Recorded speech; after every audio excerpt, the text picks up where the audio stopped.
ਸਿੰਘ ਲੈ ਕੇ ਹਾਜ਼ਰ ਹਾਂ ਪ੍ਰੋਗਰਾਮ ਮੇਰਾ ਪਿੰਡ ਮੇਰੇ ਖੇਤ। ਅੱਜ ਅਸੀਂ ਮੋਗਾ ਜ਼ਿਲ੍ਹੇ ਦੇ ਵਿੱਚ ਪਹੁੰਚੇ ਹਾਂ, ਬਲਾਕ ਮੋਗਾ 2 ਦੇ ਵਿੱਚ। ਤੇ ਅੱਜ ਮੇਰੇ ਨਾਲ ਖੇਤੀਬਾੜੀ ਦੇ ਬਾਰੇ ਗੱਲਬਾਤ ਕਰਨ ਲਈ ਮੇਰੇ ਨਾਲ ਪਹੁੰਚੇ ਹਨ ਡਾਕਟਰ ਕੁਲਦੀਪ ਸਿੰਘ ਜੀ ਬੁੱਟਰ, ਜੋ ਕਿ ਇੱਥੇ ਬਤੌਰ ਖੇਤੀਬਾੜੀ ਅਫਸਰ ਸੇਵਾਵਾਂ ਨਿਭਾ ਰਹੇ ਆ। ਡਾਕਟਰ ਸਾਹਿਬ, ਤੁਹਾਡਾ ਸਾਡੇ ਇਸ ਪ੍ਰੋਗਰਾਮ ਦੇ ਵਿੱਚ ਬਹੁਤ ਬਹੁਤ ਸਵਾਗਤ ਹੈ ਜੀ। ਤੇ ਅੱਜ ਆਪਾਂ ਗੱਲਬਾਤ ਕਰਾਂਗੇ ਜੀ ਝੋਨੇ ਦੀ ਜਿਹੜੀ ਪੱਕਣ ਤੋਂ ਲੈ ਕੇ ਆਪਾਂ ਕਿਵੇਂ ਉਹਦੀ ਸਾਂਭ ਸੰਭਾਲ ਕਰਨੀ ਹੈ, ਤੇ ਉਸ ਤੋਂ ਬਾਅਦ ਜਿਹੜਾ ਸਾਡਾ ਵਿਸ਼ਾ ਹੈਗਾ ਵੀ ਆਪਾਂ ਪਰਾਲੀ ਹੈ ਜਿਹੜੀ ਉਹਦੀ ਕਿੱਦਾਂ ਸੁਚੱਜੀ ਸਾਂਭ ਸੰਭਾਲ ਕਰਨੀ ਹੈ। ਸੋ ਡਾਕਟਰ ਸਾਹਿਬ, ਤੁਸੀਂ ਦੱਸੋ ਜੀ, ਮੋਗਾ ਜ਼ਿਲ੍ਹੇ ਦੇ ਵਿੱਚ ਕਿਹੜੀਆਂ ਮੁੱਖ ਫਸਲਾਂ ਨੇ ਤੇ ਕਿੰਨਾ ਕੁ ਰਕਬਾ ਕਿਹੜੀ ਫਸਲ ਦੇ ਥੱਲੇ ਬੀਜਿਆ ਜਾਂਦਾ? ਮੋਗੇ 'ਚ ਮੁੱਖ ਫਸਲਾਂ ਕਣਕ ਤੇ ਝੋਨਾ ਹੀ ਹੁੰਦਾ ਜੀ। ਤੇ ਇਸ ਵਾਰ ਜਿਹੜਾ ਮੋਗੇ ਜ਼ਿਲ੍ਹੇ ਝੋਨਾ ਬੀਜਿਆ ਗਿਆ ਤਕਰੀਬਨ 1,70,000 ਹੈਕਟੇਅਰ 'ਚ ਬੀਜਿਆ ਗਿਆ ਤੇ 11,000 ਹੈਕਟੇਅਰ ਬਾਸਮਤੀ ਦੀ ਫਸਲ ਹੈ। ਤੇ ਹੁਣ ਜਿਹੜੀ ਸਟੇਜ ਹੈ ਝੋਨੇ ਦੀ ਤਕਰੀਬਨ ਫਾਈਨਲ ਸਟੇਜ ਹੈ, ਜੋਬਨ ਤੇ ਆ ਪੂਰਾ ਝੋਨਾ ਤੇ ਪੱਕਣ ਤੇ ਆ 15-20 ਦਿਨ ਤੱਕ ਝੋਨੇ ਜਿਹੜੀ ਕਟਾਈ ਸ਼ੁਰੂ ਹੋ ਜਾਣੀ ਹੈ। ਤੇ ਹੁਣ ਇਸ ਸਟੇਜ ਤੇ ਜਿਹੜਾ ਕੋਈ ਕੀੜੇ ਮਕੌੜੇ ਦਾ ਹਮਲਾ ਜਾਂ ਬਿਮਾਰੀ ਦਾ ਹਮਲਾ ਜ਼ਿਆਦਾ ਤਾਂ ਨਹੀਂ ਹੋਣਾ, ਪਰ ਫਿਰ ਵੀ ਇੱਕ ਦੋ ਜਿਵੇਂ ਟਿੱਡੇ ਪੈ ਸਕਦੇ ਆ। ਕਿਸਾਨ ਤੇਲਾ ਕਹਿੰਦਾ ਟਿੱਡੇ ਆਨੇ ਆ, ਉਹ ਚਿੱਟੀ ਪਿੱਠ ਵਾਲਾ ਟਿੱਡਾ, ਇੱਕ ਭੂਰੇ ਟਿੱਡੇ ਆ। ਇਹ ਦੋ ਟਿੱਡੇ ਇਸ ਸਟੇਜ ਤੇ ਪੈ ਸਕਦੇ ਆ, ਜਿਹੜੇ ਕਿ ਤਕਰੀਬਨ ਜੁਲਾਈ ਤੋਂ ਲੈ ਕੇ ਅਕਤੂਬਰ ਤੱਕ ਰਸ ਚੂਸਦੇ ਆ। ਇਹਨਾਂ ਦਾ ਉਹਨਾਂ ਦੇ ਬਾਲਗ ਵੀ ਤੇ ਛੋਟੇ ਟਿੱਡੇ ਦੋਨੋਂ ਹੀ ਰਸ ਚੂਸਦੇ ਆ, ਧੋੜੀਆਂ ਦੇ ਵਿੱਚ ਚੂਸਦੇ ਆ, ਧੋੜੀਆਂ ਪੈ ਜਾਂਦੀਆਂ ਫਸਲ ਦੇ ਵਿੱਚ। ਇਹਨਾਂ ਟਿੱਡਿਆਂ ਦਾ ਜਿਹੜਾ ਕੰਟਰੋਲ ਹੈ, ਇੱਕ ਤਾਂ ਜ਼ਿਮੀਂਦਾਰ ਦੇਖਣੀ ਆਪਾਂ ਸਪਰੇਅ ਕਰਨੀ, ਪਹਿਲਾਂ ਆਪਾਂ ਚੈੱਕ ਕਰਨੇ ਆ ਵੀ ਤਕਰੀਬਨ ਇੱਕ ਬੂਟੇ ਤੇ 5 ਜਾਂ ਉਸ ਤੋਂ ਵੱਧ ਟਿੱਡੇ ਹੋਣ ਤਾਂ ਸਪਰੇਅ ਕਰਨਾ। ਤੇ ਇਹਦੇ ਵਾਸਤੇ ਸਪਰੇਅ ਦਵਾਈ ਇੱਕ ਪੈਰੀ ਮੈਟਰੋਜਨ 50WG ਆਉਂਦੀ ਹੈ, ਜਿਹਨੂੰ ਕਿ ਚੈਸ ਦੇ ਨਾਂ ਤੇ ਵਰਤਿਆ ਜਾਂਦਾ। 120 ਗ੍ਰਾਮ ਉਹ ਆਪਾਂ ਪਾ ਸਕਦੇ ਹਾਂ, ਜਾਂ ਕੌਨਫੀਡੋਰ ਜਿਹਦਾ ਕਿ ਟੈਕਨੀਕਲ ਅਮਿਡਾ ਕਲੋਪਰੇਡ ਹੈ, ਉਹ ਦਵਾਈ 40 ml ਪਾ ਸਕਦੇ ਹਾਂ ਆਪਾਂ। 100 ਲੀਟਰ ਪਾਣੀ ਦੇ ਵਿੱਚ ਪਾ ਕੇ ਆਪਾਂ ਮੁੱਢਾਂ ਵੱਲ ਸਪਰੇਅ ਕਰਨੀ ਹੈ। ਇਹ ਜ਼ਰੂਰੀ ਹੈ ਕਿ ਜਿਹੜਾ ਪਾਣੀ 100 ਲੀਟਰ ਹੀ ਵਰਤਣਾ ਤੇ ਸਪਰੇਅ ਮੁੱਢਾਂ ਵੱਲ ਕਰਨੀ ਹੈ। ਤੇ ਤੀਜੀ ਜਿਹੜੀ 5% ਤੋਂ 5 ਜਿਹੜੇ ਟਿੱਡੇ ਹੈ ਇੱਕ ਬੂਟੇ ਤੋਂ ਜ਼ਿਆਦਾ ਹੁਣ ਉਦੋਂ ਸਪਰੇਅ ਕਰਨੀ ਹੈ। ਡਾਕਟਰ ਸਾਹਿਬ, ਇਹ ਗੱਲ ਹੋ ਗਈ ਜੀ ਟਿੱਡਿਆਂ ਦੀ, ਕੀੜੇ ਮਕੌੜਿਆਂ ਦੀ। ਸੋ ਇਸ ਟਾਈਮ ਤੇ ਕੋਈ ਬਿਮਾਰੀ ਵੀ ਝੋਨੇ ਨੂੰ ਪੈ ਸਕਦੀ ਹੈ? ਹਾਂ, ਬਿਮਾਰੀ ਜ਼ਿਆਦਾ ਉੱਥੇ ਹੁਣ ਪੈਣੀ ਹੈ। ਜੇ ਇੱਕ ਤਾਂ ਬਾਸਮਤੀ ਨੂੰ ਪੈ ਸਕਦੀ ਹੈ ਇਸ ਸਟੇਜ ਤੇ, ਉਹਨੂੰ ਬਲਾਸਟ ਕਹਿੰਦੇ ਹਾਂ ਅਸੀਂ। ਤੇ ਉਹ ਜਿਹੜਾ ਬਾਸਮਤੀ ਉਹਨੂੰ ਪੈ ਸਕਦੀ ਹੈ। ਉਹਦੇ ਵਿੱਚ ਜਿਹਨੂੰ ਜ਼ਿਆਦਾ ਨਾਈਟ੍ਰੋਜਨ ਪਾਈ ਹੋਵੇ ਉਹਨਾਂ ਖੇਤਾਂ 'ਚ ਬਿਮਾਰੀ ਆਮ ਆਉਂਦੀ ਆ, ਜਿਹਦੇ 'ਚ ਧੱਬੇ ਪੈ ਜਾਂਦੇ ਪੱਤਿਆਂ ਤੇ। ਉਸ ਤੋਂ ਬਾਅਦ ਉਹ ਕਿਨਾਰਿਆਂ ਤੋਂ ਭੂਰੇ ਹੋ ਜਾਂਦੇ ਆ, ਤੇ ਜਿੱਥੋਂ ਸਿੱਟਾ ਸਟਾਰਟ ਹੁੰਦਾ ਉੱਥੋਂ ਕਾਲੇ ਰੰਗ ਦੇ ਦਾਗ ਪੈ ਜਾਂਦੇ ਤੇ ਸਿੱਟਾ ਮੁੜ ਜਾਂਦਾ। ਤੇ ਇਹ ਜ਼ਿਆਦਾ ਜਿੱਥੇ ਨਾਈਟ੍ਰੋਜਨ ਪਾਈ ਹੋਈ ਉੱਥੇ ਆਉਂਦੇ ਆ। ਇਹਦੀ ਰੋਕਥਾਮ ਵੀ ਡਾਕਟਰ ਸਾਹਿਬ ਮੈਂ ਨਾਲ ਦੱਸ ਦੇਵਾਂ। ਇਹ ਤੇ ਇੱਕ ਐਮੀ ਸਟਾਰ ਦਵਾਈ ਆਉਂਦੀ ਆ, ਜਾਂ ਤਾਂ ਉਹ ਪਾਈ ਜਾ ਸਕਦੀ ਆ 200 ml, ਜਾਂ Z78 ਉਹ 500 ਗ੍ਰਾਮ ਪੈਣੀ ਹੈ ਪਰ ਏਕੜ। 200 ਗ੍ਰਾਮ ਪਾਣੀ ਦੇ ਵਿੱਚ ਪਾ ਕੇ ਆਪਾਂ ਇਹਨੂੰ ਸਪਰੇਅ ਕਰ ਸਕਦੇ ਹਾਂ। ਸੋ ਕਿਸਾਨ ਵੀਰੋ, ਡਾਕਟਰ ਸਾਹਿਬ ਨੇ ਆਪਾਂ ਨੂੰ ਦੱਸਿਆ ਵੀ ਕਿਹੜੀਆਂ ਗੱਲਾਂ ਹੁਣ ਪਕਾ ਦੇ ਟਾਈਮ ਤੇ ਆਪਾਂ ਤੁਸੀਂ ਧਿਆਨ ਦੇ ਵਿੱਚ ਰੱਖਣੀਆਂ ਹੈਗੀਆਂ। ਇਹ ਤਾਂ ਗੱਲ ਹੋ ਗਈ ਡਾਕਟਰ ਸਾਹਿਬ, ਇਹਦੇ ਆਪਾਂ ਜਿਹੜੇ ਕੀੜੇ ਮਕੌੜਿਆਂ ਦੀ ਗੱਲ ਕਰ ਲਈ। ਉਸ ਤੋਂ ਬਾਅਦ ਜਦੋਂ ਪੱਕਣ ਵੇਲੇ ਆਪਾਂ ਕਿਸਾਨ ਵੀਰ ਕਿਸ ਗੱਲਾਂ ਦਾ ਧਿਆਨ ਰੱਖਣ ਵੀ, ਕਿਉਂਕਿ ਜਦੋਂ ਉਹਨਾਂ ਨੇ ਝੋਨਾ ਵੱਢਣਾ ਉਹਦੇ ਵਿੱਚ ਨਮੀ ਆ ਜਾਂ ਉਹਦੇ ਵਿੱਚ ਤੁਸੀਂ ਸਰਕਾਰ ਵੱਲੋਂ ਕੋਈ ਨਵੀਆਂ ਹਦਾਇਤਾਂ, ਉਹਦੇ ਬਾਰੇ ਵੀ ਕਿਸਾਨ ਵੀਰਾਂ ਨੂੰ ਜ਼ਰੂਰ ਜਾਣਕਾਰੀ ਦਿਓ। ਕਈ ਕਿਸਾਨ ਦੇਖੋ ਦੇਖੀ ਜਲਦੀ ਕਰ ਦਿੰਦੇ, ਹਰਾ ਝੋਨਾ ਵੱਢਣ ਦੀ ਕੋਸ਼ਿਸ਼ ਕਰਦੇ ਆ। ਮੁੜ ਕੇ ਜਦੋਂ ਮੰਡੀਆਂ 'ਚ ਜਾਂਦੇ ਆ ਉੱਥੇ ਮੋਇਸਚਰ 17% ਗੌਰਮੈਂਟ ਵੱਲੋਂ ਫਿਕਸ ਕੀਤੀ ਗਈ ਹੈ। ਤੇ ਕਿਸਾਨਾਂ ਨੂੰ ਬੇਨਤੀ ਆ ਵੀ ਝੋਨਾ ਸੁਕਾ ਕੇ ਵੱਢਣਾ, ਸਾਫ਼ ਸੁਥਰਾ ਮੰਡੀਆਂ 'ਚ ਲੈ ਕੇ ਜਾਣਾ। ਕੋਈ ਵੀ ਕਿਸਾਨ ਕਾਹਲੀ ਦੇ ਵਿੱਚ ਹਰਾ ਝੋਨਾ ਨਾ ਵੱਢੇ, ਜਿਹਦੇ ਨਾਲ ਇਹਨਾਂ ਨੂੰ ਪਰੇਸ਼ਾਨੀ ਹੁੰਦੀ, ਸਰਕਾਰ ਨੂੰ ਵੀ ਖਰੀਦਣ 'ਚ ਤੇ ਉਹ ਫਸਲ ਖਰਾਬ ਵੀ ਹੁੰਦੀ ਹੈ, ਕਿਸਾਨ ਦਾ ਬਹੁਤ ਜ਼ਿਆਦਾ ਨੁਕਸਾਨ ਹੋ ਜਾਂਦਾ। ਸੋ ਡਾਕਟਰ ਸਾਹਿਬ, ਇਸ ਵਾਰੀ ਵੱਢਣ ਦੇ ਸਮੇਂ ਪਰਾਲੀ ਹੈ ਜਿਹੜੀ ਆਪਾਂ ਦੇਖਦੇ ਹਾਂ ਝੋਨੇ ਦਾ ਨਾਲ ਪਰਾਲ ਬਹੁਤ ਬਣਦਾ, ਉਹਦੇ ਲਈ ਵੀ ਕਿਸਾਨ ਵੀਰਾਂ ਨੂੰ ਐਤਕੀ ਸਰਕਾਰ ਵੱਲੋਂ ਕੀ ਜਿਹੜੀਆਂ ਆਦੇਸ਼ ਦਿੱਤੇ ਗਏ ਆ ਉਹਦੇ ਬਾਰੇ ਕਿਸਾਨ ਵੀਰਾਂ ਨੂੰ ਜ਼ਰੂਰ ਤੁਸੀਂ ਦੱਸੋ ਜੀ। ਪਰਾਲੀ ਵਾਲਾ ਮਸਲਾ ਬਹੁਤ ਵੱਡਾ ਮਸਲਾ, ਕਿਉਂਕਿ ਕਣਕ ਤੇ ਝੋਨੇ ਦੀ ਜਿਹੜੀ ਪਰਾਲੀ ਹੈ ਇਹ ਕੰਬਾਈਨ ਹਾਰਵੈਸਟ ਹੁੰਦਾ ਝੋਨਾ। ਕਣਕ ਦਾ ਤਾਂ ਤੂੜੀ ਬਣਾਈ ਲਈ ਜਾਂਦੀ ਹੈ ਤੇ ਪਸ਼ੂਆਂ ਨੂੰ ਚਾਰੇ ਵਾਸਤੇ ਠੀਕ ਹੋ ਜਾਂਦੀ ਹੈ। ਬਟ ਜਿਹੜੀ ਝੋਨੇ ਦੀ ਪਰਾਲੀ ਹੈ ਇਹਨੂੰ ਸਮਾਂ ਥੋੜ੍ਹਾ ਹੁੰਦਾ ਅਗਲੀ ਫਸਲ ਬੀਜਣ ਵਾਸਤੇ, ਤੇ ਕਿਸਾਨ ਇਹ ਕੋਸ਼ਿਸ਼ ਕਰਦਾ ਵੀ ਅੱਗ ਹੀ ਲਗਾ ਦਿੱਤੀ ਜਾਵੇ। ਤੇ ਅਸੀਂ ਜਾਣੀ ਕਿਸਾਨਾਂ ਨੂੰ ਪਿਛਲੇ ਕਾਫੀ ਸਮੇਂ ਤੋਂ ਸਰਕਾਰਾਂ ਵੀ ਬੇਨਤੀ ਕਰਦੀਆਂ, ਕਿਉਂਕਿ ਜਿਹੜਾ ਪਰਾਲੀ ਨੂੰ ਜਦੋਂ ਆਪਾਂ ਅੱਗ ਲਾਉਂਦੇ ਆ ਉਹਦੇ ਨਾਲ ਵਾਤਾਵਰਨ ਪੋਲਿਊਸ਼ਨ ਹੁੰਦਾ, ਗੈਸਾਂ, carbon oxide, carbon monoxide, carbon dioxide, methane, nitric oxide ਗੈਸਾਂ ਜਿਹੜੀਆਂ ਪੈਦਾ ਹੁੰਦੀਆਂ ਉਹ ਵਾਤਾਵਰਨ ਪਲੀਤ ਕਰਦੀਆਂ। ਜਿਹਦੇ ਨਾਲ ਬਿਮਾਰੀਆਂ, ਸਾਹ ਲੈਣ 'ਚ ਕਮੀ, ਜੀ ਹੋਰ ਕਾਫੀ ਨੁਕਸਾਨ ਵਾਤਾਵਰਨ ਦਾ, ਰੁੱਖਾਂ ਦਾ, ਪੌਦਿਆਂ ਦਾ, ਜੀਵ ਜੰਤੂਆਂ ਦਾ, ਈਵਨ ਖੇਤਾਂ ਦਾ ਵੀ ਜਦੋਂ ਆਪਾਂ ਅੱਗ ਲਾਉਂਦੇ ਹਾਂ ਨੁਕਸਾਨ ਹੁੰਦਾ, ਜੀ ਜਿਹਦੇ 'ਚ ਜ਼ਰੂਰੀ ਤੱਤ ਆ ਉਹ ਸੜ ਜਾਂਦੇ ਆ। ਜੀ ਜਿਹੜੇ ਆਪਣੇ ਮਿੱਤਰ ਕੀੜੇ ਆ, ਜੀ। ਤਕਰੀਬਨ ਆਪਣੇ 80 ਤੋਂ 85% ਮਿੱਤਰ ਕੀੜੇ ਹੁੰਦੇ ਆ ਜਿਹੜੇ ਆਪਣੀ ਫਸਲਾਂ ਵਾਸਤੇ ਜ਼ਰੂਰੀ ਹੁੰਦੇ ਆ, ਉਹ ਵੀ ਸੜ ਜਾਂਦੇ ਆ। ਜੀ ਸੋ ਇਸ ਕਰਕੇ ਪਰਾਲੀ ਨੂੰ ਅੱਗ ਲਾਉਣ ਦੇ ਸਾਰੇ ਨੁਕਸਾਨ ਹੀ ਨੁਕਸਾਨ ਹਨ। ਜੀ। ਸੋ ਡਾਕਟਰ ਸਾਹਿਬ, ਪਰਾਲੀ ਦੇ ਆਪਾਂ ਦੇਖਦੇ ਹਾਂ ਵੀ ਪਰਾਲੀ ਦੀ ਸਮੱਸਿਆ ਤਾਂ ਹੈ, ਸਰਕਾਰ ਵੱਲੋਂ ਆਪਣੇ ਜ਼ਿਲ੍ਹੇ ਦੇ ਵਿੱਚ ਵੀ ਜਾਂ ਆਪਣੇ ਰਾਜ ਦੇ ਵਿੱਚ ਇਹਦੇ ਲਈ ਕੋਈ ਨਵੀਂ ਸਕੀਮ ਕੋਈ ਸ਼ੁਰੂ ਕੀਤੀ ਗਈ ਹੈ ਵੀ ਇਹਨੂੰ ਕਿਵੇਂ ਆਪਾਂ ਸਾਂਭ ਸੰਭਾਲ ਕਰਨੀ ਹੈ? ਪਰਾਲੀ ਨੂੰ ਸਾਂਭਣ ਵਾਸਤੇ ਸਰਕਾਰ ਵੱਲੋਂ ਕਾਫੀ ਉਪਰਾਲੇ ਕੀਤੇ ਜਾ ਰਹੇ ਆ ਜੀ ਤੇ ਕਿਸਾਨ ਵੀ ਕਾਫੀ ਚਿਰ ਤੋਂ, ਕਿਉਂਕਿ ਕਿਸਾਨ ਵੀ ਨਹੀਂ ਚਾਹੁੰਦੇ ਕਿ ਵਾਤਾਵਰਨ ਪਲੀਤ ਹੋਵੇ, ਉਹਨਾਂ ਦੇ ਵੀ ਬੱਚੇ ਆ, ਜੀ ਸਾਹ ਉਹਨਾਂ ਨੇ ਵੀ ਲੈਣਾ ਹੈ, ਤੇ ਇਹ ਚਾਹੁੰਦੇ ਤਾਂ ਸਾਰੇ ਆ, ਪਰ ਕਿਉਂਕਿ ਪਰਾਲੀ ਜ਼ਿਆਦਾ ਹੁੰਦੀ ਆ, ਜੀ ਉਹਦਾ ਕਰਕੇ ਕਿਸਾਨਾਂ ਨੂੰ ਟਾਈਮ ਥੋੜਾ ਹੁੰਦਾ ਤੇ ਅੱਗ ਲਾਉਣੀ ਪੈਂਦੀ ਆ। ਜੀ ਪਰ ਜਿਹੜੀ ਸਰਕਾਰ ਵੱਲੋਂ ਪਿਛਲੇ 3-4 ਸਾਲਾਂ ਤੋਂ ਬੜੀ ਸਬਸਿਡੀ ਦੇ ਰੂਪ 'ਚ ਕਿਸਾਨਾਂ ਨੂੰ ਮਸ਼ੀਨਾਂ ਉਪਲਬਧ ਕਰਾਈਆਂ ਜਾ ਰਹੀਆਂ, ਜੀ ਜਿਹੜੀਆਂ ਕਿ ਤਕਰੀਬਨ ਹੁਣ ਇਸ ਵਾਰ ਵੀ, ਜੇ ਮੈਂ ਮੋਗੇ ਜ਼ਿਲ੍ਹੇ ਦੀ ਗੱਲ ਕਰਾਂ ਤੇ ਮੋਗੇ ਜ਼ਿਲ੍ਹੇ 'ਚ ਤਕਰੀਬਨ 2018-19 'ਚ 14 ਕਰੋੜ ਤੋਂ ਉੱਪਰ ਸਰਕਾਰ ਨੇ ਸਬਸਿਡੀ ਦਿੱਤੀ ਕਿਸਾਨਾਂ ਨੂੰ ਸੰਦਾਂ ਤੇ। ਜੀ ਉਸ ਤੋਂ ਬਾਅਦ 19-20 'ਚ ਵੀ 8 ਕਰੋੜ ਤੋਂ ਉੱਪਰ ਸਬਸਿਡੀ ਦਿੱਤੀ ਗਈ ਕਿਸਾਨਾਂ ਨੂੰ, ਸਬਸਿਡੀ ਸੰਦਾਂ ਤੇ। ਜੀ ਇਸ ਸਾਲ ਫਿਰ ਤਕਰੀਬਨ 5 ਕਰੋੜ 73 ਲੱਖ ਸਬਸਿਡੀ ਕਿਸਾਨਾਂ ਨੂੰ ਦਿੱਤੀ ਜਾ ਰਹੀ ਹੈ ਸੰਦਾਂ ਤੇ। ਇਹ 'ਚ ਪਰਾਲੀ ਉਹਨਾਂ ਚਿਰ ਨਹੀਂ ਗਲਦੀ ਜਿੰਨਾ ਚਿਰ ਉਹਨੂੰ ਮਿੱਟੀ ਨਾ ਲੱਗੇ। ਜੀ ਪਾਣੀ ਤੇ ਮਿੱਟੀ ਬਹੁਤ ਜ਼ਰੂਰੀ ਹੈ, ਤੇ ਜਿਹੜੇ ਪਰਾਲੀ ਨੂੰ ਮੈਨੇਜਮੈਂਟ ਕਰਨ ਵਾਸਤੇ ਸੰਦ ਹੈ, ਜੀ ਉਹ ਸੰਦਾਂ ਦੇ ਵਿੱਚ ਸਭ ਤੋਂ ਪਹਿਲਾਂ ਮਲਚਰ ਆਉਂਦਾ। ਜੀ ਮਲਚਰ ਮਾਰ ਸਕਦੇ ਹਾਂ ਆਪਾਂ, ਹੈਪੀ ਸੀਡਰ ਨਾਲ ਬਿਜਾਈ ਕਰਦੇ ਹਾਂ, ਜੀ ਸੁਪਰ ਸੀਡਰ ਨਾਲ ਬਿਜਾਈ ਕਰ ਸਕਦੇ ਹਾਂ, ਜੀ SMS ਨਾਲ ਕਟਾਈ ਕਰ ਸਕਦੇ ਹਾਂ, MB ਪਲਾਓ ਆ ਉਹਨਾਂ ਨਾਲ ਆਪਾਂ ਇਹਨਾਂ ਨੂੰ ਪਲਟੀ ਮਾਰ ਸਕਦੇ ਹਾਂ। ਇਸ ਤਰ੍ਹਾਂ ਰੋਟਾਵੇਟਰ, ਤੇ ਜੇ ਆਪਾਂ ਪਰਾਲੀ ਜਾਣੀ ਵਿੱਚੇ ਵਾਹੁੰਦੇ, ਕਿਉਂਕਿ ਉਹਦੇ ਨਾਲ ਉਪਜਾਊ ਸ਼ਕਤੀ ਬਹੁਤ ਵਧੀਆ ਹੋ ਜਾਂਦੀ ਹੈ ਤੇ ਅਗਲੀ ਫਸਲ ਦਾ ਜਿਹੜਾ ਝਾੜਾ ਬਹੁਤ ਵੱਧ ਜਾਂਦਾ। ਜੀ ਪਰ ਜੇ ਕਈ ਥਾਈਂ ਸਰਕਾਰ ਵੱਲੋਂ ਬੇਲਰ ਵੀ ਦਿੱਤੇ ਗਏ ਆ, ਜੀ। ਸਾਡੇ ਜ਼ਿਲ੍ਹੇ 'ਚ ਵੀ 15-16 ਬੇਲਰ ਚੱਲਦੇ ਆ, ਜੀ ਜਿਹੜੇ ਕਿ ਪਰਾਲੀ ਦੀਆਂ ਗੱਠਾਂ ਬੰਨ੍ਹ ਦਿੰਦੇ ਆ। ਅੱਛਾ ਜੀ। ਉਹ ਗੱਠਾਂ ਬੰਨ੍ਹ ਕੇ ਕਿਸਾਨ ਜਿਨ੍ਹਾਂ ਨੇ, ਕਈਆਂ ਨੇ ਆਲੂ ਬੀਜਣੇ ਹੁੰਦੇ ਜਲਦੀ, ਉਦੋਂ ਵੀ ਛੇਤੀ ਹੁੰਦੀ ਆ, ਉਹ ਗੱਠਾਂ ਬੰਨ੍ਹ ਕੇ ਬਾਹਰ ਰੱਖ ਦਿੰਦੇ ਆ। ਜੀ ਤੇ ਸਾਡੇ ਜ਼ਿਲ੍ਹੇ ਦੇ ਵਿੱਚ 1-2 ਗੱਠਾਂ ਦੇ ਡੰਪ ਵੀ ਬਣੇ ਹੋਏ ਆ, ਤੇ ਕਿਸਾਨ ਵੀਰਾਂ ਨੂੰ ਬੇਨਤੀ ਹੈ ਵੀ ਜੇ ਕੋਈ ਗੰਢਾਂ ਦੀ ਪ੍ਰੋਬਲਮ ਹੋਵੇ ਤਾਂ ਗੰਢਾਂ ਬਣਾ ਕੇ ਉੱਥੇ ਤੁਸੀਂ ਰੱਖ ਸਕਦੇ ਆ। ਉਹ ਫਿਰ ਸਾਡੇ ਹਕੂਮਤ ਸਿੰਘ ਵਾਲਾ ਜ਼ਿਲ੍ਹਾ ਫਿਰੋਜ਼ਪੁਰ ਦੇ ਵਿੱਚ ਬਾਇਓ ਪਲਾਂਟ ਲੱਗਾ ਹੋਇਆ, ਬਾਇਓਮਾਸ ਦਾ ਪਲਾਂਟ, ਉੱਥੇ ਪਰਾਲੀ ਨੂੰ ਯੂਜ਼ ਕੀਤਾ ਜਾਂਦਾ, ਬਿਜਲੀ ਪੈਦਾ ਕੀਤੀ ਜਾਂਦੀ ਹੈ, ਤੇ ਉੱਥੇ ਕਿਸਾਨ 130 ਰੁਪਏ ਕੁਇੰਟਲ ਵੇਚ ਸਕਦੇ, ਉਹ ਇੱਥੋਂ ਚੱਕ ਕੇ ਜਾਂਦੇ ਆ। ਸੋ ਕਿਸਾਨ ਵੀਰਾਂ ਨੂੰ ਸਾਡੀ ਤਾਂ ਇਹੀ ਬੇਨਤੀ ਆ ਵੀ ਅੱਗ ਨਾ ਲਾਉਣ, ਜੀ ਤੇ ਇਹਨਾਂ ਸੰਦਾਂ ਦੇ ਰਾਹੀਂ ਜਿਹੜੇ ਸੰਦ ਸਰਕਾਰ ਵੱਲੋਂ ਸਬਸਿਡੀ ਤੇ ਮੁਹੱਈਆ ਕਰਾਏ ਗਏ ਆ, ਪੰਚਾਇਤਾਂ ਨੇ ਵੀ ਸੰਦ ਲਏ ਆ, ਕਿ ਕੋਆਪਰੇਟਿਵ ਸੋਸਾਇਟੀਆਂ ਨੇ ਵੀ ਸੰਦ ਲਏ ਆ, ਕਿਸਾਨਾਂ ਨੇ ਨਿੱਜੀ ਤੌਰ ਤੇ ਵੀ ਲਏ ਆ, ਕਿਸਾਨ ਗਰੁੱਪ ਬਣੇ ਹੋਏ ਸੀ ਉਹਨਾਂ ਵੱਲੋਂ ਵੀ ਸੰਦ ਖਰੀਦੇ ਗਏ ਆ। ਸੋ ਤੁਸੀਂ ਇਹਨਾਂ ਚੀਜ਼ਾਂ ਦਾ ਲਾਭ ਲੈਂਦੇ ਹੋਏ ਇਹਨਾਂ ਸੰਦਾਂ ਨੂੰ ਵਰਤ ਕੇ ਤੇ ਪਰਾਲੀ ਦੀ ਸੰਭਾਲ ਕਰ ਸਕਦੇ ਆ। ਡਾਕਟਰ ਸਾਹਿਬ ਨੇ ਦੱਸਿਆ ਵੀ ਕਿਸਾਨ ਗਰੁੱਪ ਆ ਜਿਹੜੇ, ਕਿਉਂਕਿ ਕਾਫੀ ਜ਼ਿਮੀਂਦਾਰ ਜਿਹੜੇ ਛੋਟੇ ਹੁੰਦੇ ਆ ਤੇ ਉਹ ਘਰ ਰਲ ਕੇ ਗਰੁੱਪ ਬਣਾ ਲੈਂਦੇ ਆ, ਤੇ ਉਹਦੇ ਨਾਲ ਫਿਰ ਉਹ ਉਹਨਾਂ ਮਸ਼ੀਨਰੀ ਹੈ, ਕਿਉਂਕਿ ਜਿਹੜੀ ਪਰਾਲੀ ਵਾਲੀ ਡਾਕਟਰ ਸਾਹਿਬ ਨੇ ਦੱਸਿਆ ਵੀ ਵੱਡੀ ਆ, ਤੇ ਉਹ ਆਪਾਂ ਰਲ ਕੇ ਕਿਸਾਨ ਲੈ ਰਹੇ ਆ। ਸੋ ਡਾਕਟਰ ਸਾਹਿਬ, ਆਪਣੇ ਪਰਾਲੀ ਦੇ ਵਿੱਚ ਤੁਸੀਂ ਕੋਈ ਇਸ ਨੂੰ ਗਾਲਣ ਦੇ ਇਕੱਲੇ ਬਾਣ ਦੇ ਵਿੱਚ ਹੀ ਗਾਲਿਆ ਜਾਂਦਾ ਜਾਂ ਕੋਈ ਦਵਾਈ ਦੂਈ ਵੀ ਆ ਰਹੀ ਹੈ ਕੋਈ ਇਦਾਂ ਦਾ? ਕਿਸਾਨ ਵੀਰਾਂ ਨੂੰ ਇੱਕ ਜ਼ਰੂਰ ਹੈ ਬਈ, ਠੀਕ ਹੈ ਅਸੀਂ ਤੁਹਾਡੇ ਨਾਲ ਸਹਿਮਤ ਹਾਂ ਕਿ ਟਾਈਮ ਘੱਟ ਹੁੰਦਾ ਗਾਂਹ ਵਾਲੀ ਫਸਲ ਬੀਜਣ ਦੀ, ਪਰ ਕਿਉਂਕਿ ਵਾਤਾਵਰਨ ਜਿਹੜਾ ਉਹਨੂੰ ਜੇ ਆਪਾਂ ਪਾਣੀ ਕੁਦਰਤੀ ਸੋਮਿਆ ਜੇ ਆਪਾਂ ਖਰਾਬ ਕਰ ਲਏ ਤੇ ਆਪਣੇ ਬੱਚਿਆਂ ਦਾ ਸਿਰ ਪੈ ਗਿਆ, ਬਿਮਾਰੀਆਂ ਲਾ ਲੀਆਂ, ਉਹਨਾਂ ਦਾ ਵੀ ਕੋਈ ਜ਼ਿਆਦਾ ਪੈਸੇ ਵੱਟਣਾ ਜਾਂ ਕੋਈ ਫਾਇਦਾ ਨਹੀਂ। ਇੱਕ ਹੋਰ ਬੇਨਤੀ ਹੈ ਕਿਸਾਨਾਂ ਨੂੰ ਵੀ, ਯੂਨੀਵਰਸਿਟੀ ਵੱਲੋਂ ਜਿਹੜੀਆਂ ਵੈਰਾਈਟੀਆਂ ਦਿੱਤੀਆਂ ਗਈਆਂ ਸ਼ਾਰਟ ਡਿਊਰੇਸ਼ਨ, ਜੀ ਜਿਹੜੀਆਂ ਕਿ ਛੇਤੀ ਪੱਕ ਜਾਂਦੀਆਂ ਤੇ ਆਪਾਂ ਛੇਤੀ ਕਟਾਈ ਕਰ ਸਕਦੇ ਉਹਨਾਂ ਦੀ, ਉਦੋਂ ਬਾਅਦ ਸਮਾਂ ਕਾਫੀ ਗਾਂਹ ਕਣਕ ਬੀਜਣ ਵਾਸਤੇ ਮਿਲ ਸਕਦਾ, ਵੀ ਕਿਸਾਨ ਵੀਰ ਉਹ ਵੈਰਾਈਟੀਆਂ ਬੀਜਣ। ਜੀ ਕਈ ਕਿਸਾਨ ਵੀਰ ਬਾਹਰੋਂ ਲਿਆਣ ਕੇ ਜਿਵੇਂ ਪੂਸਾ ਬੀਜ ਲਿਆ, ਡੋਗਰ ਪੂਸਾ, ਆਪਦੀਆਂ ਵੈਰਾਈਟੀਆਂ ਕਈ ਕਿਸਾਨ ਬੀਜ ਰਹੇ ਆ, ਜਿਹੜੀਆਂ ਕਿ ਲੌਂਗ ਟਾਈਮ ਡਿਊਰੇਸ਼ਨ ਹੈ, ਉਹ ਕਾਫੀ ਲੰਬਾ ਸਮਾਂ ਲੈਂਦੀਆਂ, ਜੀ ਜਿਨ੍ਹਾਂ ਨਾਲ ਪਰੇਸ਼ਾਨੀ ਸਾਰਿਆਂ ਨੂੰ ਆਉਂਦੀ ਆ। ਸੋ ਸਾਡੀ ਤਾਂ ਇਹੀ ਬੇਨਤੀ ਹੈ ਕਿਸਾਨਾਂ ਨੂੰ ਵੀ ਯੂਨੀਵਰਸਿਟੀ ਦੀਆਂ ਜੋ ਰਿਕਮੈਂਡੇਸ਼ਨ ਵੈਰਾਈਟੀਆਂ ਉਹੀ ਬੀਜੀਆਂ ਜਾਣ, ਤੇ ਉਹਨਾਂ ਨਾਲ ਹੀ ਛੇਤੀ ਪਰਾਲੀ ਸਾਂਭੀ ਜਾ ਸਕਦੀ। ਸੋ ਡਾਕਟਰ ਸਾਹਿਬ, ਇਹ ਤਾਂ ਆਪਾਂ ਗੱਲ ਕਰ ਲਈ ਪਰਾਲੀ ਦੇ ਸਾਂਭ ਸੰਭਾਲ ਦੀ। ਉਸ ਤੋਂ ਬਾਅਦ ਇਹਦੇ ਵਿੱਚ ਕੋਈ ਬੀਜ ਦਾ, ਜਦੋਂ ਆਪਾਂ ਕਣਕ ਬੀਜਦੇ ਹਾਂ ਜੀ, ਮੰਨ ਲਓ ਤੁਸੀਂ ਹੈਪੀ ਸੀਡਰ ਦੀ ਗੱਲ ਕੀਤੀ ਆ, ਉਹਦੇ ਵਿੱਚ ਬੀਜ ਇਸ ਤਰ੍ਹਾਂ ਆਮ ਵਹਾਈ ਦੇ ਵਿੱਚ ਬੀਜਾਂ ਦਾ ਉਨਾ ਹੀ ਪੈਂਦਾ ਜਾਂ ਕੋਈ ਇਹਦੇ ਵਿੱਚ ਖਰਚਾ ਵੱਧਦਾ ਜਾਂ ਘਟਦਾ? ਜਾਂ ਹੈਪੀ ਸੀਡਰ ਦੀ ਬਿਜਾਈ ਆ ਜਿਹੜੀ, ਜੀ ਉਹਦੇ 'ਚ ਜਦੋਂ ਆਪਾਂ ਝੋਨੇ ਦੀ ਕਟਾਈ ਕਰਨੀ ਹੈ 15 ਦਿਨ ਪਹਿਲਾਂ ਆਪਾਂ ਪਾਣੀ ਲਾਉਣਾ, ਜੀ ਉਸ ਤੋਂ ਬਾਅਦ ਪਾਣੀ ਨਹੀਂ ਲਾਉਣਾ। ਉਹਦੀ ਬਿਜਾਈ ਆਪਾਂ ਹੈਪੀ ਸੀਡਰ ਨਾਲ ਜਾਂ ਸੁਪਰ ਸੀਡਰ ਪਿਛਲੇ ਸਾਲ ਆਏ ਸੀਗੇ, ਨਵੀਂ ਮਸ਼ੀਨ ਹੈ, ਉਹਦੇ ਨਾਲ ਕਰ ਸਕਦੇ ਹਾਂ। ਉਹਦੇ ਨਾਲ SMS ਨਾਲ ਵੱਢਣੀ ਪੈਂਦੀ ਹੈ, ਪਹਿਲਾਂ ਆਪਾਂ ਜਿਹੜੀ ਕਟਾਈ ਝੋਨੇ ਦੀ ਕਰਨੀ ਉਹ SMS ਮਸ਼ੀਨ ਦੇ ਮਗਰ ਲੱਗਾ ਹੋਵੇ।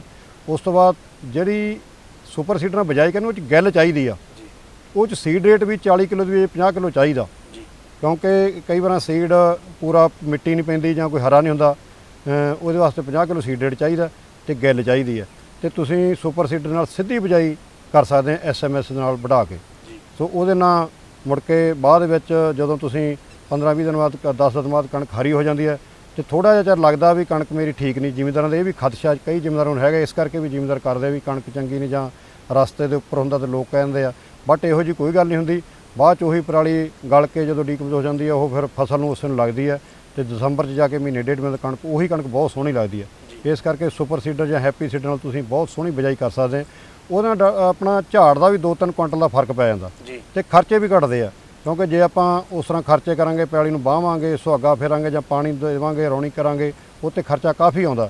ਲੇਕਿਨ ਜੇ ਆਪਾਂ ਸਿੱਧੀ ਝੋਨਾ ਵੱਢਣ ਤੋਂ ਬਾਅਦ ਹੈਪੀ ਸੀਡਰ ਨਾਲ ਬਿਜਾਈ ਕਰ ਦਈਏ ਤਾਂ ਕਿਸਾਨ ਦਾ ਕਾਫੀ ਖਰਚਾ ਬਚ ਸਕਦਾ। ਡਾਕਟਰ ਸਾਹਿਬ ਉਹਦੇ ਵਿੱਚ ਜਿਵੇਂ ਕਣਕ ਦੇ ਵਿੱਚ ਸਮੱਸਿਆ ਆਉਂਦੀ ਹੈ ਗੁੱਲੀ ਡੰਡੇ ਦੀ, ਤੇ ਇਦਾਂ ਦੀਆਂ ਜਿਹੜੀਆਂ ਮੈਨੂੰ ਲੱਗਦਾ ਜਿਹੜੀਆਂ ਨਵੀਆਂ ਆਈ ਮਸ਼ੀਨਾਂ ਆਈਆਂ ਨੇ, ਇਹਨਾਂ ਨਾਲ ਬਿਜਾਈ ਕਰਨ ਦੇ ਨਾਲ ਉਹਨਾਂ ਦੇ ਉੱਤੇ ਵੀ ਕੋਈ ਅਸਰ ਪੈਂਦਾ ਜੀ, ਵੀ ਨਦੀਨ ਘੱਟ ਹੁੰਦੇ ਜਾਂ ਕੋਈ ਵੱਧ ਹੁੰਦਾ, ਕੋਈ ਇਹਦੇ ਬਾਰੇ ਵੀ ਕੋਈ ਹੈ ਜੀ ਯੂਨੀਵਰਸਿਟੀ ਵੱਲੋਂ? ਜਿਹੜੀ ਯੂਨੀਵਰਸਿਟੀ ਵੱਲੋਂ ਇਹ ਦੱਸਿਆ ਗਿਆ ਤੇ ਤਜਰਬੇ ਦੇ ਆਧਾਰ ਤੇ ਕਿ ਜਿਹੜੀ ਆਪਾਂ ਹੈਪੀ ਸੀਡਰ ਦੇ ਨਾਲ ਬਿਜਾਈ ਕਰਦੇ ਹਾਂ ਜਾਂ ਸੁਪਰ ਸੀਡਰ ਨਾਲ ਬਿਜਾਈ ਕਰਦੇ ਹਾਂ, ਉੱਥੇ ਨਦੀਨਾਂ ਦੀ ਸਮੱਸਿਆ ਬਹੁਤ ਘੱਟ ਆਉਂਦੀ ਹੈ।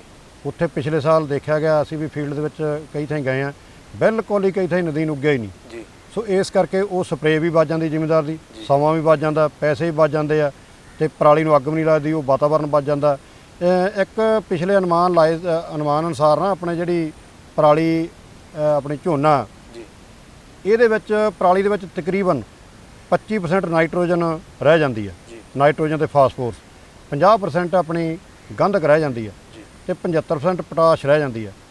ਜੇ ਇਹ ਆਪਾਂ ਉਹਨੂੰ ਅੱਗ ਲਾਤੇ ਤਾਂ ਸਾਰੇ ਤੱਤ ਸੜ ਜਾਂਦੇ ਆ, ਤੇ ਜੇ ਆਪਾਂ ਪਰਾਲੀ ਵਿੱਚ ਹੀ ਵਾਹੁੰਦੇ ਆ, ਇਹੀ ਤੱਤ ਅਗਲੀ ਫਸਲ ਵਾਸਤੇ ਬਹੁਤ ਜ਼ਰੂਰੀ ਬਣ ਜਾਂਦੇ ਆ, ਜ਼ਮੀਨ ਦੀ ਵੀ ਉਪਜਾਊ ਸ਼ਕਤੀ ਵਧਾਉਂਦੀ ਆ। ਸੋ ਇਸ ਕਰਕੇ ਸਾਡੀ ਕਿਸਾਨ ਵੀਰਾਂ ਨੂੰ ਸਭ ਤੋਂ ਜ਼ਿਆਦਾ ਬੇਨਤੀ ਆ ਵੀ ਇਹ ਪਰਾਲੀ ਨੂੰ ਵਿੱਚ ਹੀ ਵਾਹਿਆ ਜਾਵੇ, ਗਾਲਿਆ ਜਾਵੇ। ਕਣਕ ਤਕਰੀਬਨ 15 ਨਵੰਬਰ 20 ਨਵੰਬਰ ਤੱਕ ਵੀ ਬੀਜੀ ਸਕਦੇ, ਕਾਹਲੀ ਨਹੀਂ ਕਰਨੀ ਆਪਾਂ। ਝੋਨਾ ਜੇ ਆਪਾਂ ਸ਼ਾਰਟ ਡਿਊਰੇਸ਼ਨ ਵੈਰਾਈਟੀਆਂ ਬੀਜਾਂਗੇ ਤਾਂ ਉਹ ਪਹਿਲਾਂ ਟਾਈਮ ਸਿਰ ਵੱਢ ਕੇ ਆਪਣੇ ਕੋਲ 20-25 ਦਿਨ ਬਚ ਜਾਂਦੇ ਆ। ਪਰ ਇਹ ਜ਼ਰੂਰੀ ਹੋਵੇ ਪਰਾਲੀ ਨੂੰ ਅੱਗ ਲਾਉਣ ਤੋਂ ਜ਼ਰੂਰ ਬੇਨਤੀ ਆ ਸਾਡੀ ਵੀ, ਸਰਕਾਰ ਦੀ ਵੀ।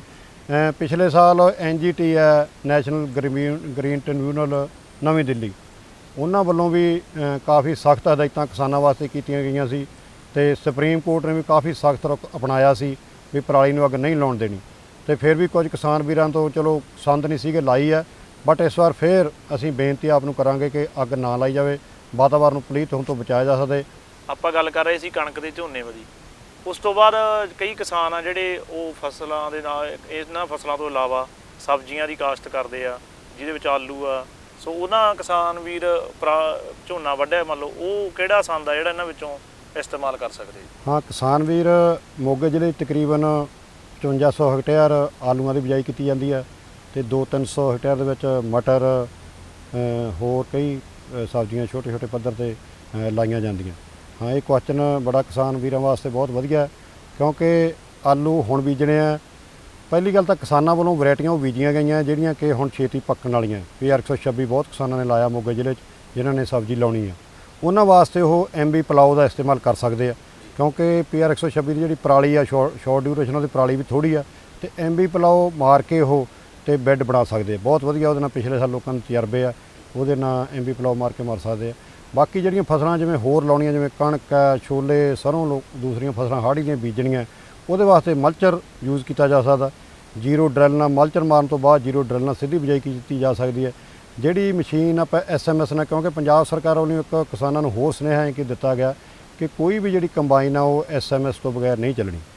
ਹਾਂਜੀ, ਉਸ ਕਰਕੇ ਕਿਸਾਨਾਂ ਨੂੰ ਇਹ ਬੇਨਤੀ ਹੈ ਵੀ ਕੋਈ ਵੀ ਕਿਸਾਨ ਇਹ ਕੋਸ਼ਿਸ਼ ਨਾ ਕਰੇ, ਜੇ 100-200 ਰੁਪਏ ਵਾਧੂ ਲੈਂਦੇ ਦੇ ਦਿਓ, ਪਰ SMS ਵਾਲੀ ਮਸ਼ੀਨ ਤੋਂ ਹੀ ਝੋਨਾ ਵਢਾਇਆ ਜਾਵੇ, ਤੇ ਉਸ ਤੋਂ ਬਾਅਦ ਉਹ 'ਚ ਸਿੱਧੀ ਤੁਸੀਂ ਡਰਿਲ ਨਾਲ, ਜ਼ੀਰੋ ਟਿਲੇਜ ਡਰਿਲ ਨਾਲ ਉਹਦੀ ਬਿਜਾਈ ਕਰ ਸਕਦੇ, ਜਿਹੜਾ ਕਿ ਬਹੁਤ ਹੀ ਸਸਤਾ ਹੈ।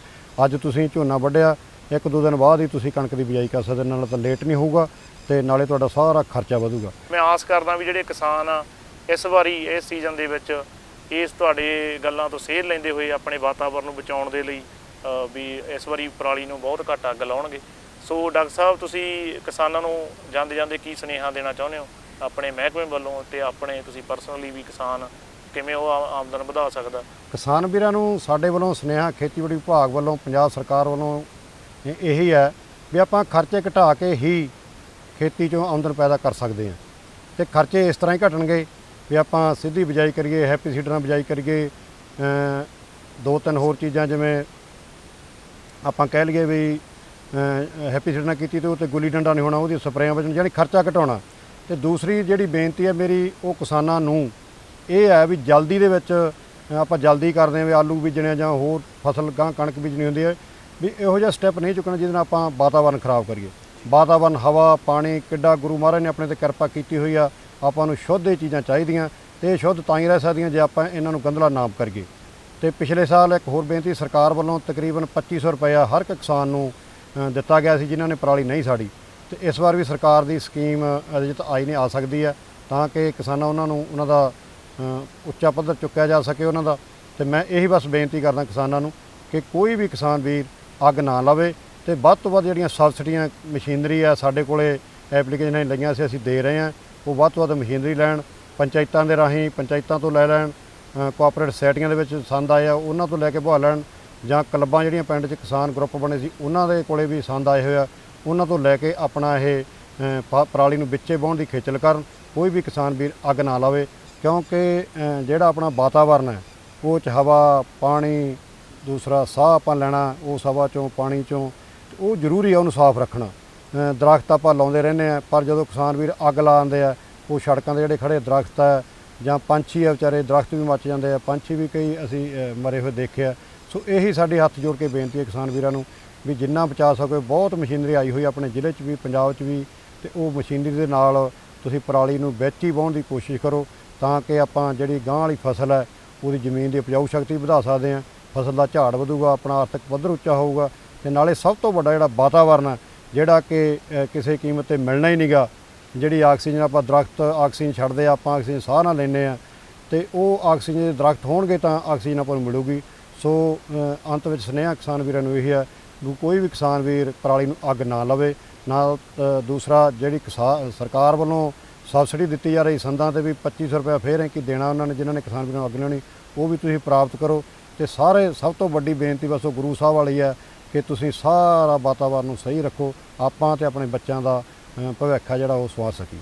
ਡਾਕਟਰ ਸਾਹਿਬ ਤੁਸੀਂ ਕਿਸਾਨ ਵੀਰਾਂ ਨੂੰ ਬੜਾ ਵਧੀਆ ਸੁਨੇਹਾ ਦਿੱਤਾ, ਸੋ ਤੁਹਾਡਾ ਇਸ ਪ੍ਰੋਗਰਾਮ ਦੇ ਵਿੱਚ ਆਉਣ 'ਤੇ ਮੈਂ ਬਹੁਤ-ਬਹੁਤ ਧੰਨਵਾਦ ਕਰਦਾ ਤੇ ਮੈਂ ਆਸ ਕਰਦਾ ਕਿਸਾਨ ਵੀਰ ਤੁਹਾਡੀਆਂ ਗੱਲਾਂ ਨੂੰ ਜ਼ਰੂਰ ਪੱਲੇ ਬੰਨਣਗੇ ਤੇ ਇਸ ਵਾਰ ਬਹੁਤ ਘੱਟ ਜਿਹੜੇ ਪਰਾਲੀ ਨੂੰ ਅੱਗ ਨਹੀਂ ਲਾਉਣਗੇ ਤੇ ਜਿੰਨੀਆਂ ਤੁਸੀਂ ਮਸ਼ੀਨਾਂ ਦੀ ਗੱਲ ਕੀਤੀ ਆ ਉਹਨਾਂ ਦੀ ਵਰਤੋਂ ਕਰਕੇ ਸੋ ਆਪਣੇ ਜੀਵਨ ਨੂੰ ਤੇ ਆਪਣੇ ਪੰਜਾਬ ਨੂੰ ਬਚਾਉਣਗੇ। ਸੋ ਤੁਹਾਡਾ ਬਹੁਤ-ਬਹੁਤ ਧੰਨਵਾਦ। ਸੋ ਕਿਸਾਨ ਵੀਰੋ ਤੁਹਾਡਾ ਵੀ ਸਾਰਿਆਂ ਦਾ ਬਹੁਤ-ਬਹੁਤ ਧੰਨਵਾਦ।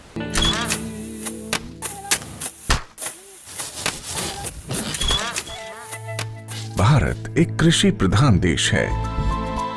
भारतीय अर्थव्यवस्था में कृषि एक मुख्य स्तंभ की तरह है और हमारे किसान अन्नदाता। लेकिन कभी कभी प्रकृति के सख्त तेवर के कारण हमारे किसानों को उचित कृषि उत्पाद हासिल नहीं हो पाता। ऐसी स्थिति में उन्हें सुरक्षित रखने के लिए प्रधानमंत्री फसल बीमा योजना प्रदान की गई है।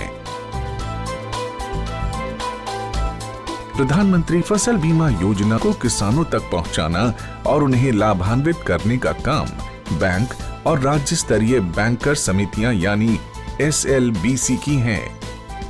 इनमें सार्वजनिक और निजी वाणिज्यिक बैंक के अलावा क्षेत्रीय, ग्रामीण, सहकारी बैंक के साथ साथ कई प्राथमिक कृषि सहकारी ऋण समितियों को भी शामिल किया गया है। इस योजना का लाभ उठाने के लिए किसानों का नामांकन जरूरी है। इस समय 540 बैंक की 1.5 लाख शाखा के द्वारा किसानों का नामांकन किया जा रहा है। प्रधानमंत्री फसल बीमा योजना एक कारगर उपाय है। ये हमारे लिए सुरक्षा कवच की तरह है। फसल अगर बर्बाद भी हुई तो भी हमें मुआवजा मिल जाता है। जमीनी स्तर पर की गई समीक्षा और अध्ययन के आधार पर कृषि मंत्रालय भारत सरकार की योजना प्रधानमंत्री फसल बीमा योजना में कई बदलाव किए गए हैं। इस बदलाव के कारण किसानों की समस्याओं का निदान कर उन्हें और सशक्त बनाया जा सकेगा। इसके अलावा SLBC और बैंकों के कार्यों और भूमिकाओं को और अधिक विस्तृत किया गया है। इसके अंतर्गत प्रधानमंत्री फसल बीमा योजना में किसानों का नामांकन अब उनकी इच्छा पर निर्भर है। वो नामांकन के लिए स्वतंत्र हैं। योजना के बेहतर कार्यान्वयन के लिए बैंकों के कार्यों में किसान अकाउंट के दावे का निपटान, ऋणी किसानों का प्रीमियम काटना और गैर ऋणी किसानों से प्रीमियम जमा करवाकर बीमा कंपनी को भेजना, राष्ट्रीय फसल बीमा पोर्टल पर किसानों के विवरण की अपलोडिंग, फसल हानि की समीक्षा को सुनिश्चित करना और किसानों की फसल हानि की सूचना बीमा कंपनी तक पहुंचाने का काम भी बैंकों के द्वारा ही किया जाएगा। इसी प्रकार योजना को क्रियान्वित करने वाले बैंक योजना से संबंधित विशेष जागरूकता अभियान को समय समय पर ऋणी और गैर ऋणी किसानों के लिए आयोजित करेंगे। ऋणी किसानों को योजना में भाग लेने के लिए उन्हें कॉल या SMS के द्वारा भी संपर्क और सूचित किया जाएगा। नामांकन की सुविधा के लिए जन धन खाता या बचत खाते का होना जरूरी है। गैर ऋणी किसानों का बैंक में खाता मौजूद नहीं है तो पहले उनका बचत खाता खोलकर सभी सुविधाएं दी जाएंगी। बैंक की शाखाओं को घोषणा पत्र की हार्ड और सॉफ्ट कॉपी को भविष्य में पत्राचार के लिए संभाल कर रखना होगा और उसकी एक कॉपी या एक्नॉलेजमेंट किसान के हवाले किया जाएगा। नामांकन के लिए कट ऑफ डेट से 2 दिन पहले तक बीमा के लिए फसल का नाम बदलने का प्रावधान होगा। बैंक की शाखाएं नेशनल क्रॉप इंश्योरेंस पोर्टल पर सभी विवरण भी दर्ज करेंगी। सभी किसानों और विशेष ऋणी किसानों के आधार नंबर को जांचकर बैंक द्वारा अपडेट किया जाएगा। राज्य और जिला अधिकारी संबंधित एजेंसी और बीमा कंपनी के समक्ष किसानों को शिकायतों की सुविधा प्रदान करने का काम भी बैंकों के द्वारा किया जाएगा। SLBC बैंकों के लिए स्थापित एक शीर्ष संस्था है। यह संस्था राज्य सरकार और भारत सरकार के साथ समन्वय स्थापित कर सदस्य बैंकों के द्वारा प्रधानमंत्री फसल बीमा योजना को क्रियान्वित कर भारत के किसानों को सशक्त करने का काम कर रही है और उसका सीधा लाभ हमारे देश के किसानों तक पहुंचाया जा रहा है। सशक्त किसान, देश की शान।